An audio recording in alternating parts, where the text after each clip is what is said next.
Welcome back to the U.S. Sailing Center in Miami for the final day of racing at the Rolex Miami OCR. I'm Gary Jobson. Out on Biscayne Bay, the top 10 boats in 9 classes competed in the medal races today. The 10th class featured women's match racing finals. American Anna Tunnicliffe and Claire Leroy from France faced off in a best-of-5 final. The French team won 3-1. It was a spirited battle. American Sally Barkow won her petite final and got a bronze. Out on the star course, Brazil's superstar Robert Scheidt won his medal race. He had the gold wrapped up going into the race today and was relaxed. Usually in the medal race everybody's very tense, and this time we went out without nothing to lose, so we did a great race, we won it, and so it's a good lesson, because if we can have that state of mind in every race, certainly you sail much better. At age 37, Scheidt has had a distinguished career. He's won the Laser Worlds 8 times, a Star World Championship, has 2 golds and 2 silver medals in 4 different Olympic Games, and he's far from done. Also in the Star, American Mark Mendelblatt finished second today in the medal race to earn a 5th place for the week. Just behind was Andrew Campbell from San Diego, ending up in 6th. Everything has to fall right to have a podium finish in this kind of fleet. The big news for the USA was Paige Raley and the Laser Radial.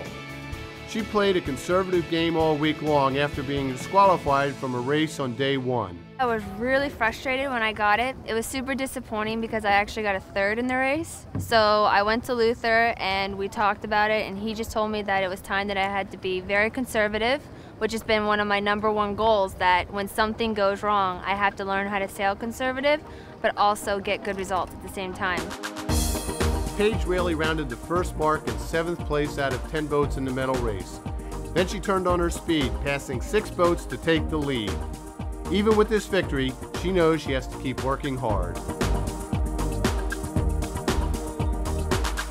Very easy to get tense, which will then lock up in your boat and slow you down. So I thought, go for a conservative start first off, and then just try to have somewhat of a good rounding, like not be too far behind them, and then slowly start taking 1 boat at a time. In the Laser division, Sweden ended up on top. American Clay Johnson was 9th for the week. His teammate Rob Crane ended up in 10th.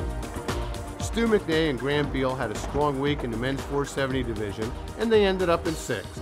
Nick Asher from Great Britain decisively won this class.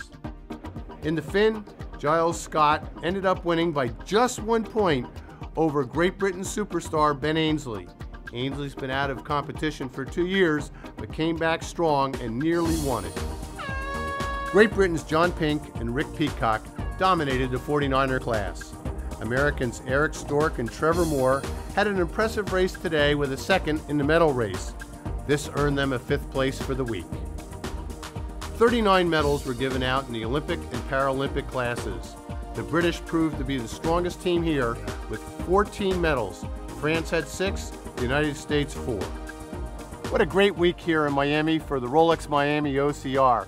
There's no doubt that every single competitor on the water lifted their game. They're better as a result of this regatta. And we all owe thanks to the 200 volunteers that help with the race committee, judging, umpiring, endless logistics. It all makes a big difference and helps our sport a lot. The ultimate goal, of course, is to earn an Olympic berth. And every one of these sailors believes they're a little closer to getting to Weymouth in 2012. I'm Gary Jobson. Thanks for watching.